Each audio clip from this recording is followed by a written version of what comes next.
Assalomu alaykum, hurmatli anglag'uvchilar. Ustoz Muhammad Yusufning Allohning go'zal ismlari nomli asrini diqqatingizga sunamiz. Yoqtirib anglag'aysizlar. Alloh taolaning ism sifatlarini bilishning foydalari. Alloh taolaning ism sifatlarini o'rganish va ma'nosini bilish har bir mu'min odam uchun intayin muhim ve faydası köptür. Allah Teala'ga iltica kılganda, onun güzel isim süpetleri bilen dua kılış, duanın icabet buluşuna türtkü boludur.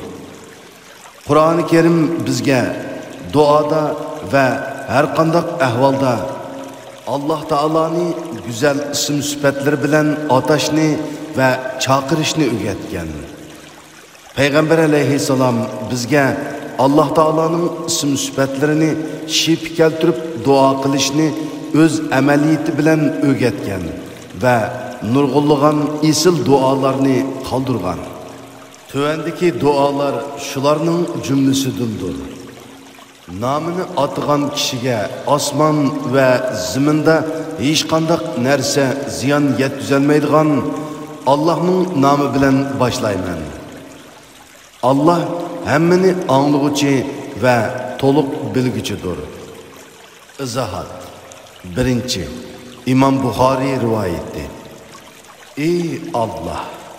Senin fazl kerimini tileymen. Barca hamdu sana xasdır. Senden başka hakiki ilah yoktur. Sen nihayeti şefkatlik ve kuyuncansan.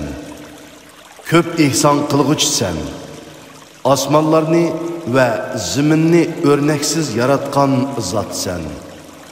İyi azimetlik ve keremlik ilahim. İyi hemişe tirik bolguçi, asmanlarının ve ziminin işlerini idare kılıp turguçi Rabbim. Senden hacetlerimni tileymen. İyi mengülük hayat turguçi ve hemmini idare kılıp turguçi Allah. Rahmetingi seğinip senden yardım tileymen. Hemişe mengü hayat turguçi ve hemmini idare kılıp turguçi Allah. Mening bütün ahvalimni yaxshilab bergin. Meni ko'z yumib ochqichilikmi o'z halimga qo'yib bermagin. Şeksiz ki Allah Teala'ni ve onun isim süpetlerini bilish, g'amkinlikka tasalli, qiyinchilikka chiqish yo'li, qo'rqinishga amonlik, ojizlikka kuch-quvvat, yo'qsullikka chora, ümidsizlikka umid manbasidir. Padişahdan fuqrog'icha, olimdan avomgacha, boydan yo'qsulg'icha hamma odam Alloh taologa muhtoj. Hammasi Allah Teala'dan yardım tileydi. Zahat. 1. İmam Ahmed rivayeti. 2. Tirmizi rivayeti. 3. Hakim rivayeti. Hatta Allah Teala'ni inkar kılıdığanlarını beşiği qattiq kun kelgende ixtiyarsız Allah Teala'ga yalvardı. Firavun Mısır ziminida haddidan işip özünü ilah deb ilan qilgan ve mundaq. Men sizlarning eng ustun Rabbinglar bo'laman degan. Ammo u dengizda g'arq bo'lish oldida Alloh taoloni e'tirof qilib, iman etdimki, İsrail avlodi iman etgan ilahdan boshqa hech bir ilah yo'qdir. Menmu musulmon bo'ldim degan. Allah Teala isim süpetlerini bilish cennetke kirişinin yoludur. Peygamber aleyhisselam Allah'ın 99 ismi var. Kimi ki ularını sanısa cennetke kirdi deb ko'rsatgan. Bu hadisdeki sanısa degan ibarenin ma'nosi nima? Hadisdeki sanısa degan ibare tövendikidek 3 xil ma'noga ishorat qiladi. 1. Sanını sanısa ve telaffuz kılıp okusa deganlik bulup, tili ve kalbi bilen ularni zikr kılganını ifadelaydı. Zahat. 1. Naziyat suresi 24. ayet. 2. Yunus suresi 90. ayet. 3. İmam Buxoriy ve Muslim rivayeti. 2. Ma'nisini tushunib iman etsa ve itiqad qilsa degan ma'nini ifodalaydi. Masalan, birov Allah hikmet bilan ish qilguchidir deb itiqad qilsa, u hamma ishlarini Allohga topshirib, ko'nglini aram topqizadi. Chunki bütün ishlar Alloh taolaning hikmetining taqozosi bo'yicha borliqqa keladi. Birov Allah adolatlidir deb e'tiqod qilsa, Allohning adolatiga qoyil bo'ladi-da, dunyo va oxiratlik ishlarida tegishlik haqqiga ega bo'la oladiganligiga ishonib, xotirjam, bahuzur hayot kechirishga davom qiladi. Shuningdek, Allah rizq berguchidir deb e'tiqod qilsa, o'zining va oilasining och qolmaydiganligiga, haromga qo'l uzatmasimi hayot kechirgili bo'ladiganligiga bo'lgan iymoni kuchaydi-da, haloldan tepib halol yeyish, halol ichish yo'lida mustahkam turadi. 3. Alloh taolaning ism-sifatlari bilan duo qilish. Bu ikki turlik bo'lib, birinchisi Alloh taolani madhiyalash va uni yod etish. İkincisi, Allah Teala'dan hacetini tilash qatorliqlarmi Allah'ның ism-sifatlariga amal qilganlik sanaladi. İkinci, Allah Teala'nın ism-sifatlarini bilish, Allah Teala'ni tanishning yo'lidir. Chunki Allah Teala'ni faqat ism-sifatlari bilanla mukammal tanig'ili bo'ladi. Allama İbn Qayyum mundaq degan: İnsanlarning yaratquchisini tanishdan muhim hojati yo'qdir. Allah Teala'ni tanish uchun uning ism-sifatlarini tanishdan boshqa yo'l yo'qdir. İnsan Allah Teala'nın ism-sifatlarini qanchalik yaxshi va to'liq bilsa, Allah Teala'mı shunchalik yaxshi tanıydı va uningga texmo yaqin bo'ladi. Allah Teala'nın ism-sifatlarini bilmagan kishi Allah Teala'nı bilmeydi ve onundan jiroqlashidi.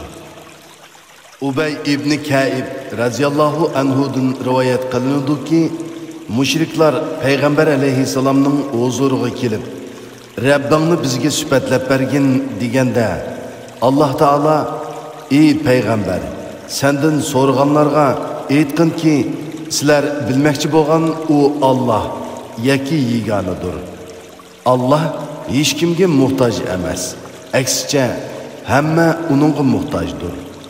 U balaliq bo'lganmi emas, tug'ilganmi emas. Hech kim uningga tangdosh bo'la olmaydi" degan İxlos surasini nozil qilgan. 3. Allah Teala'nın ism-sifatlarini bilish barliq ibodatlarning aslidir. Allah Teala'nın buyurganlarini o'rindab, to'sqanlardan yenish orqali uningga itoat qilishda Allah Teala'ni tanish asosli rol o'ynaydi. Chunki buyurg'uchini va to'squchini bilmagan odam itoat qilmaydi. Uni qanchalik yaxshi bilgan kishining itoati shunchalik kuchli bo'ladi.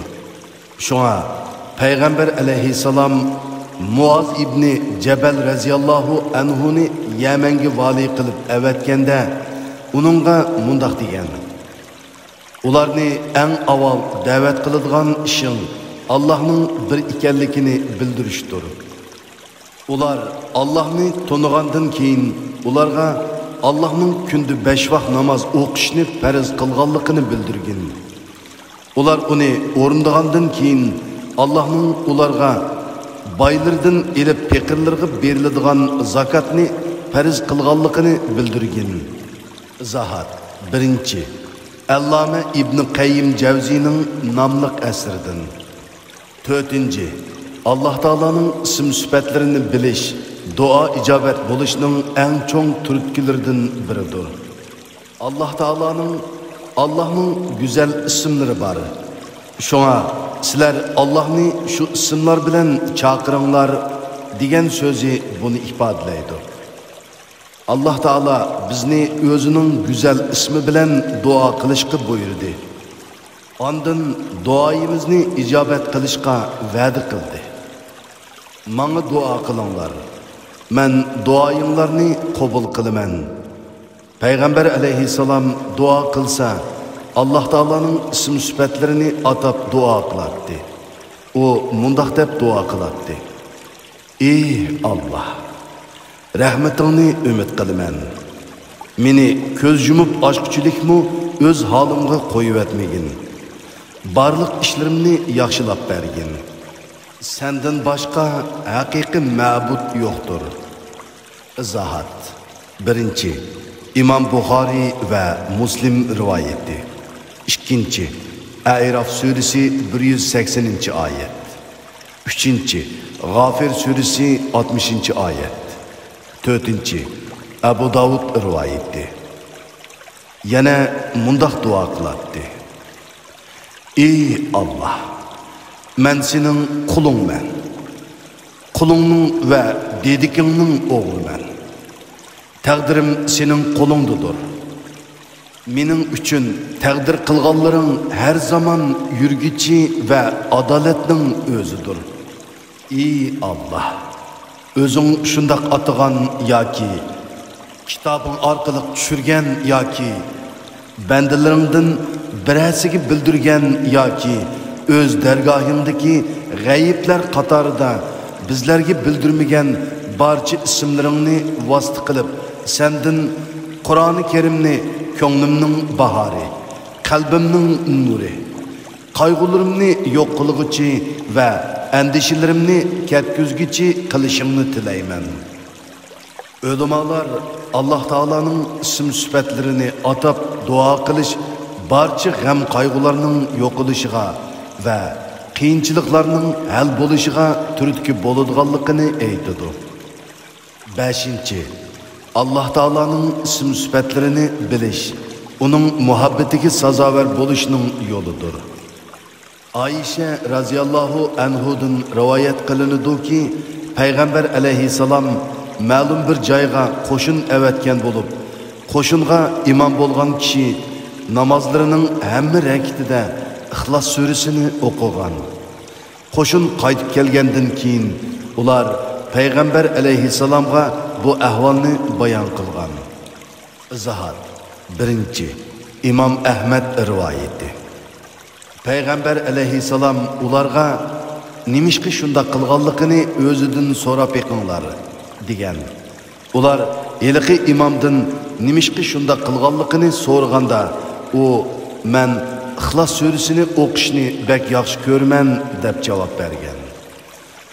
Uning javobi Payg'ambar alayhissalomga yetkazilgandan keyin Payg'ambar alayhissalom uningga yetkazib qo'yinglar. Allah uni yaxshi ko'rdi degan. Allah Taoloni haqiqiy yaxshi ko'rgan odam uningga itoat qiladi. Osiylik qilishdan qattiq hazar aylaydi.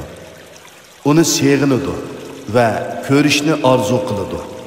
Chunki mo'minlar oxiratda Allah Taolaning jamolini ko'rishga musharraf bo'ladi. O'z vaqtida Musa alayhissalom Tur teg'ida Allah Taolaning so'zini bevosita anglaganda Allah Taoloni ko'rishni qattiq orzu qiladi. Hatto Allah Taoladan shuni tilaydi. Musa biz va'da qilgan vaqtda Tur teg'iga kelgan va Rabbi uningga bevosita so'z qilgan chaqda ey Rabbim, menga o'zingni ko'rsatgin. Seni bir ko'rib olay dedi. Allah, sen meni bu dunyoda hargiz ko'rolmaysan. Lekin taqqa qarag'in. Agar tog' o'rnida mahkam tura olsa, meni ko'ralaysan dedi. Rabbi taqqa o'z nurini g'ilpol tushirish bilan tog'ni tuptuz qilib etdi. Musa behush bo'lib yiqildi. U hushiga kelib, ey Rabbim, sen pok tursan.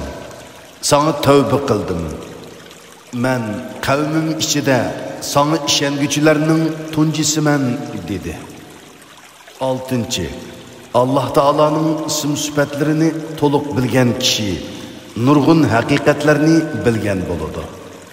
Mesela Allah Taala'nın yaratquchi degan süpetini bilgen Adem hamma narsaning yaratquchisi Allah Taala ekanligini biladi. Allah hamma narsani yaratquchidir. Hamma narsaga homiydir. Allah Taala'nın rizq berguchi ekanligini bilgen Adem Allah Taala'dan başqalarının hammasi uning rizq berishiga muhtoj ekanligini biladi.